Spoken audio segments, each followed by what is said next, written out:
को ज़्यादा इम्पोर्टेंस देते हैं। जैसे हम देख रहे हैं कि जो क्राइम उसमें हमारे सॉफ्ट कॉर्नर तो महिलाओं के लिए है ही, यानी अगर वो भी क्राइम करती हैं तो उनकी नेचुरल टेंडेंसी है कि उनको थोड़ी कम सज़ा दी जाए। यदि वही समान जो अपराध है अगर पुरुष करता है तो उसे कड़ी से कड़ी दंड देने का एक भाव निकलता है, लेकिन महिला यदि करती है तो ऐसा होता है कुछ दृष्टिकोण को देखते हुए सज़ा है वो उसको कम। ये जेंडर एम्पावरमेंट का एक ड्रॉबैक माना जा सकता है कि नहीं, जेंडर बायसनेस। यानी एक तरफ हम लैंगिक सशक्तिकरण की बात कर रहे हैं पर वहीं दूसरी ओर जेंडर पूछोगे तो मैं तो 100% इससे एग्री करता हूँ। लॉ के अगर पॉइंट ऑफ व्यू से देखें सभी लोग तो समान माने जाते हैं, लेकिन सोसाइटी में जैसे कि वुमेन्स की जो बात हो रही है, वुमेन्स को इतनी अपॉर्चुनिटी लॉ में भाई मैं थोड़ा सा इससे एग्री नहीं करता। कहाँ लॉ में लोगों को समान माना जा रहा है।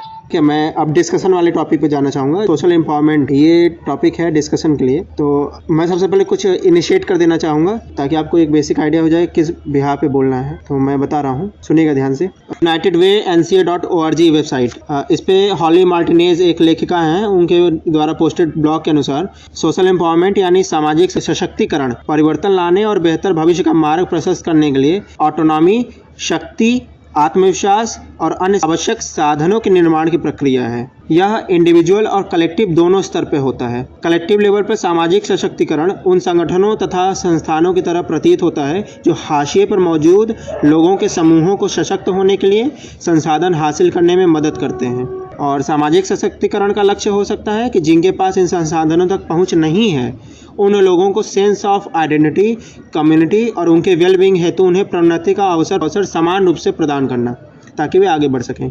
और आगे है टाइप्स ऑफ एम्पावरमेंट, तो मैं कुछ टाइप्स बता देना चाहता हूँ। पहला टाइप है पर्सनल एम्पावरमेंट। तो पर्सनल एम्पावरमेंट से संबंधित क्या आशय है? पर्सनल एम्पावरमेंट सोशल एम्पावरमेंट से डिफरेंट नहीं हो गया? हाँ, एम्पावरमेंट है बेसिकली ना, सोसाइटी की बात कर रहे हैं ना, हम तो सोसाइटी का एक क्रीचर है। जी तो बताइए क्या करना चाहिए।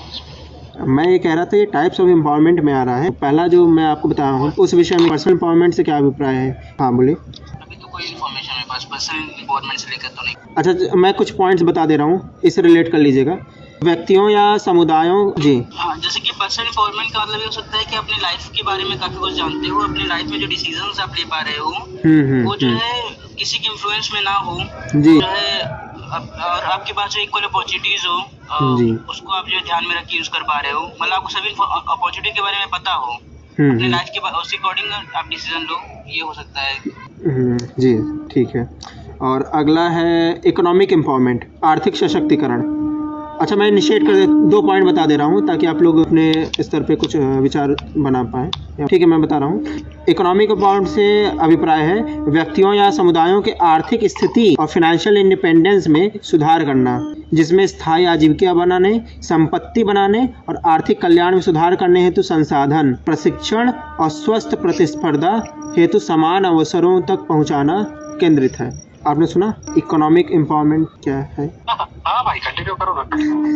अच्छा जी, तो अब इससे संबंधित कुछ अपना विचार देना चाहेंगे? एक क्योंकि अब ये डिस्कशन का पार्ट है तो मैं कोई नेगेटिव या पॉजिटिव इम्पैक्ट तो क्लिप नहीं चलाऊंगा ना। कुछ और इसमें ऐड करना चाहेंगे? इकोनॉमिक एम्पावरमेंट क्या हो सकता है, क्या इसे आशय है, इससे क्या कुछ प्रभाव पड़ सकते हैं समाज? नहीं ठीक है, जो भी बताया वो बेहतर है।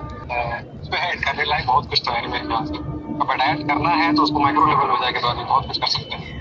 चलिए मुख्य बिंदु बता दे रहा हूँ जो सबसे कॉमन है। जेंडर एम्पावरमेंट, लैंगिक सशक्तिकरण, इससे तो हम सभी लोग परिचित होंगे। लैंगिक सशक्तिकरण क्या है? जी भैया आप बताना चाहेंगे लैंगिक सशक्तिकरण से क्या अभिप्राय है आपका? हाँ, सो बेसिकली मतलब किस एरिया फील्ड में, जैसे कि एजुकेशन या फिर एम्प्लॉयमेंट या फिर मान चलिए एरिया कोई सा भी हो सकता है।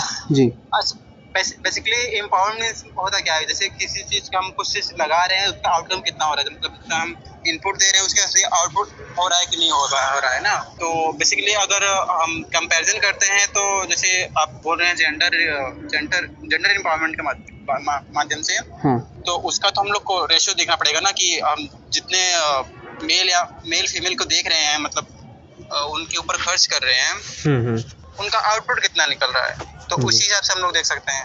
हाँ जी, एक टर्म है जेंडर बायसनेस। कुछ लोग महिलाओं को ज़्यादा इम्पोर्टेंस देते हैं। जैसे हम देख रहे हैं कि जो क्राइम उसमें हमारे सॉफ्ट कॉर्नर तो महिलाओं के लिए है ही, यानी अगर वो भी क्राइम करती हैं तो एक नेचुरल टेंडेंसी है कि उनको थोड़ी कम सज़ा दी जाए। यदि वही समान जो अपराध है अगर पुरुष करता है तो उसे कड़ी से कड़ी दंड देने का एक भाव निकलता है, लेकिन महिला यदि करती है तो ऐसा होता है कुछ दृष्टिकोण को देखते हुए सजा है वो उसको कम कर दिया जाए। तो ये एक जेंडर बायसनेस नहीं आ रहा है, यानी लैंगिक पक्षपात नहीं हो रहा है। जब समान रूप से अपराध दोनों ने वही किया है, लेकिन जब सज़ा दी जा रही है तो वहाँ पे मेल और फीमेल देखा जा रहा है और मेल को ज़्यादा कड़ी सज़ा दी जा रही है और फीमेल को थोड़ी कम। ये जेंडर एम्पावरमेंट का एक ड्रॉबैक माना जा सकता है कि नहीं, जेंडर बायसनेस? यानी एक तरफ हम लैंगिक सशक्तिकरण की बात कर रहे हैं पर वहीं दूसरी ओर जेंडर पूछोगे तो मैं तो 100% इससे एग्री करता हूँ। हाँ भाई, कंसीडर तो कर सकते हैं, मतलब हाँ कि हाँ कंसीडर नहीं, मैं तो मतलब कि मैं तो बिल्कुल हमेशा ही चाहता हूँ कि इक्वलिटी होनी चाहिए। जी जी, आज का टाइम में वो असली फेमिनिस्ट नहीं कोई मतलब बची है, वो फेमिनिज्म के नाम पे कुछ और ही चल रहा है, पता नहीं क्या परोसा जा रहा है। हाँ फेमिनिज्म के नाम पे अपने आपको कुछ मतलब दिखाना चाहते हैं कि मतलब मेल से ज्यादा पावर होना तो ये चाहिए ना कि आप इक्वल हो। हाँ आप अगर मतलब ये मैं मानता हूँ कि फीमेल्स को बहुत ज्यादा पहले अपॉर्चुनिटी नहीं मिली या उनको दबाया गया, जो भी किया गया नो डाउट हुआ है जी, तो इससे मैं नकार नहीं रहा हूँ, लेकिन इसका तो ये मतलब नहीं है ना कि आज आप आकर के मुझे मारो और मेरे राइट्स को वायलेट करो। ये भी तो कहीं का काम अच्छा नहीं हो रहा है जी, कल को फिर ये हो जाएगा जो आज हो रहा है इसका जस्ट उल्टा हो जाएगा कल। हाँ हाँ, अब वो हो भी रहा है हमको अब उल्टा धीरे तो नहीं धीरे। करना ना, हमको तो इक्वल करना चाहिए। जी, शायद आप कुछ इस विषय में कुछ कहना चाहेंगे? लॉ के अगर पॉइंट ऑफ व्यू से देखें सभी लोग तो समान माने जाते हैं, लेकिन सोसाइटी में जैसे कि वुमेन्स की जो बात हो रही है, वुमेन्स को इतनी अपॉर्चुनिटी लॉ में भाई मैं थोड़ा सा इससे एग्री नहीं करता। कहाँ लॉ में लोगों को समान माना जा रहा है? आप सिंपल सी चीज है कि अगर किसी ने एक झूठा एलिगेशन लगा दिया किसी भी एक लड़के के ऊपर, XYZ कोई भी एलिगेशन, तो बस खाली लड़की ये बता दे कि हाँ वहाँ पे 4 कमरा था, ये ऐसा था, वहाँ पे ये बेसिक एमिनिटीज थी, बस खाली पुलिस को थोड़ा बहुत रिकॉर्ड मिल जाए फिर उसको प्रूव करके गिल्टी प्रूव करा देंगे। रिकॉर्ड मिलेगा, रिकॉर्ड मिलने के बाद की बात है ना। मैं क्या कहता हूँ रिकॉर्ड इन द सेंस